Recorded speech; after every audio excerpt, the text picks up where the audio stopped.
समाज, प्रिय सज्जनों एवं देवियों, जीवन अमूल्य है। इसका जितना शोधन करेंगे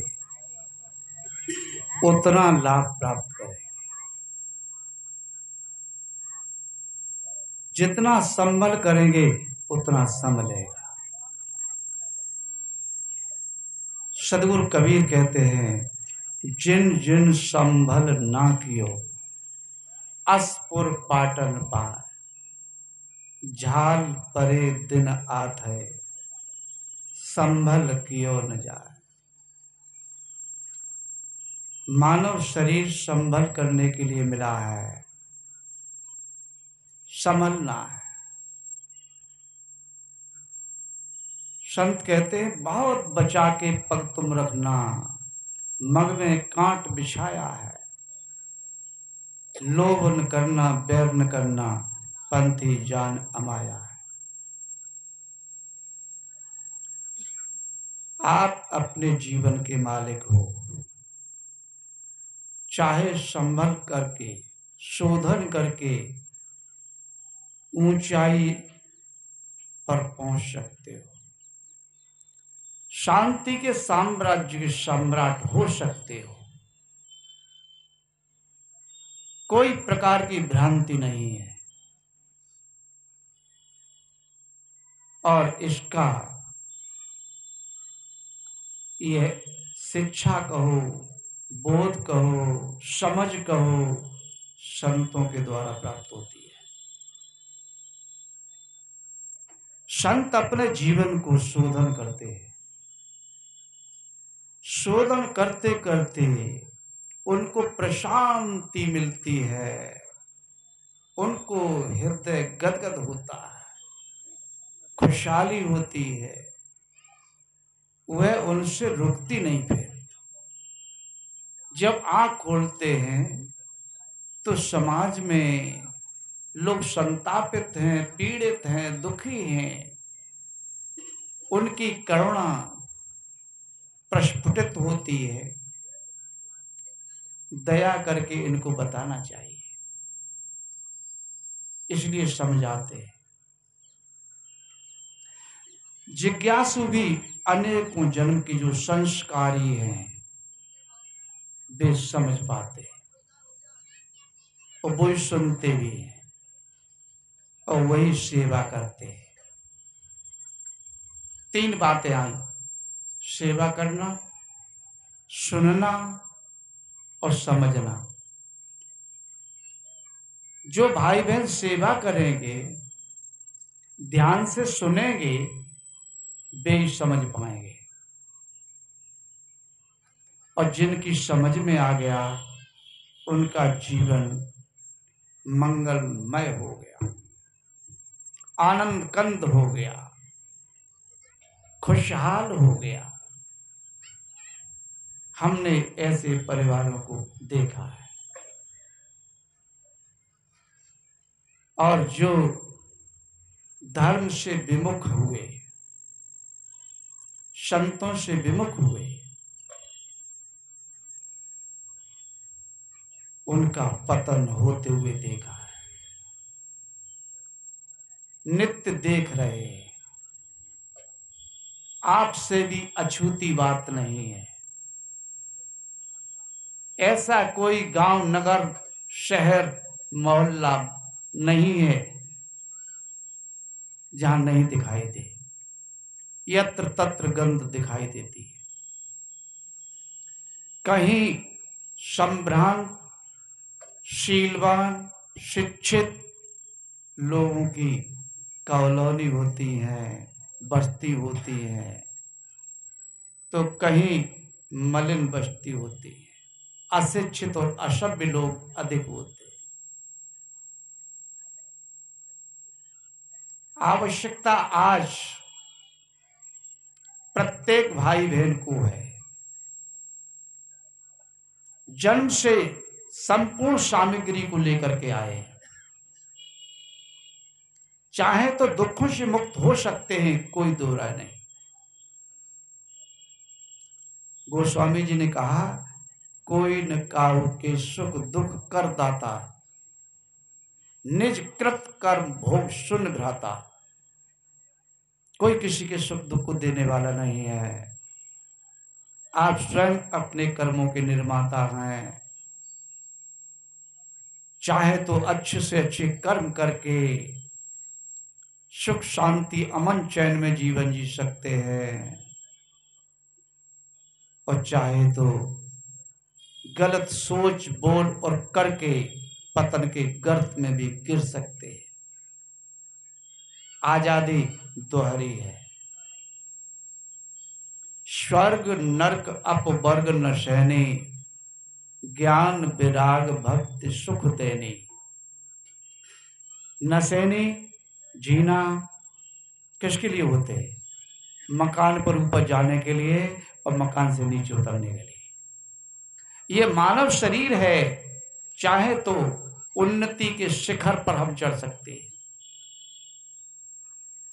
और चाहे तो पतन के गर्त में गिर सकते हैं।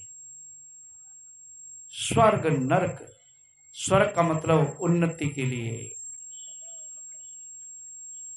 और नरक का मतलब पतन के गर्त में गिरने के लिए। ज्ञान विराग भक्त सुख देने, तीन बात बताए। ज्ञान की बात, वैराग की बात, भक्ति की बात। सुख देने, यही सुख को देंगे। सच्चे सुखाभिलाषी के लिए इन तीनों की महती आवश्यकता है। वैसे तो सदगुरु कबीर कहते हैं, नित खर शान लोहा घुन छूटे, नित की गोष्ठ माया मोह टूटे। नित्य प्रत सत्संग होना चाहिए, पर सामाजिक इतनी उलझने हैं, इतनी जिम्मेदारी हैं, क्या पूछना है। रोज कहाँ फुर्सत है। तो संत कहते हैं सप्ताह में एक बार कर लेना चाहिए। लोग कहते हैं संभव नहीं। संत कहते तो 15 दिन में कर लेना चाहिए। संत बड़े दयालु होते ना, छूट देते हैं। जिज्ञासु कहते हैं ये भी संभव नहीं, तो 1 महीना में कर लेना चाहिए। बिचौली कबीर आश्रम पर मासिक कार्यक्रम के लिए लोगों ने अनुरोध किया, तो उनको पहली तारीख दी गई।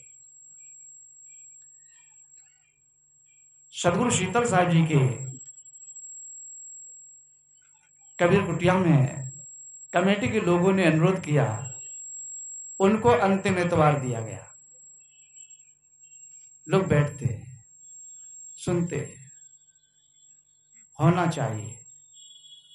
पर इस गोरखी बगीची का दुर्भाग्य है, न तो सप्ताह में होता है, न 15 दिन में हो पाता है, न महीना में हो पाता है, न 6 महीना में हो पाता है, साल में एक बार होता है। हम सोचते हैं चलो साल में एक बार भी हो जाए तो ये भी इसका सौभाग्य है इस आश्रम का। और इस पावन अवसर पर संत भक्त एकत्रित हों, ज्ञान की गंगा हो, भक्ति की भावना उमड़े। देखो भाई, सर्दी का तो टाइम है, जगह का अभाव है, हम समुचित व्यवस्था नहीं कर पाते। फिर भी आप लोग हमारे स्नेहवश आते हैं, और हम आपसे यही अभिलाषा करेंगे, सर्दी के टाइम में समुचित व्यवस्था न होने पर भी आप कोई शिकायत नहीं करते, सहन कर रहे हैं। और सहन करना ही संत का काम है। साध वही जो सहते हैं, सहन करते हैं। सर्दी को सहन करते हैं, गर्मी को सहन करते हैं, भूख प्यास को सहन करते हैं, मान अपमान को सहन करते हैं, सब कुछ सहन करते हैं। और सहन करने में ही हम समझते हैं शांति है, सुख है। और कोई सोचे हम नहीं सहन करेंगे, बात नहीं बनेगी भाई, बात बिगड़ जाएगी। सहन तो सबको करना पड़ता है। सहन करने के भी दो विचारधारा हैं। एक तो मजबूरी होती है और दूसरी अच्छी समझ होती है। मजबूरी होती है, उसमें थोड़ा मन खिन्न होता है, दुखी होता है। वो अच्छी समझ होती है तो दुख नहीं होता।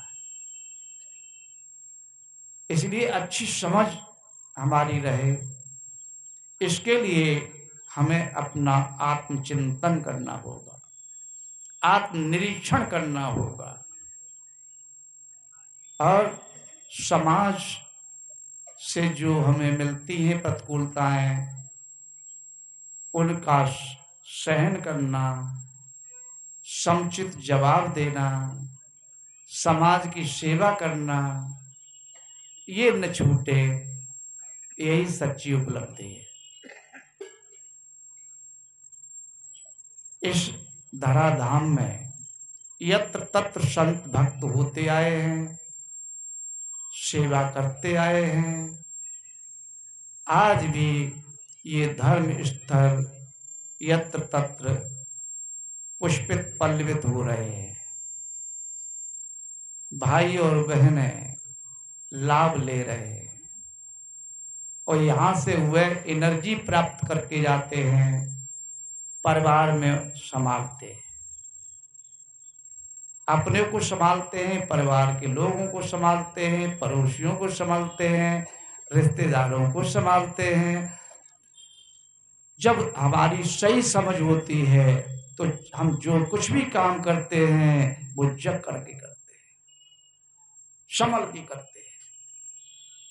कबीर साहब कहते हैं, जो जागल सो भागल हो रमैया राम, सोबत गैल बिगोय हो रमैया राम, आज बसेरा नियरे हो रमैया राम, काल बसेरा बड़ी दूर हो रमैया राम।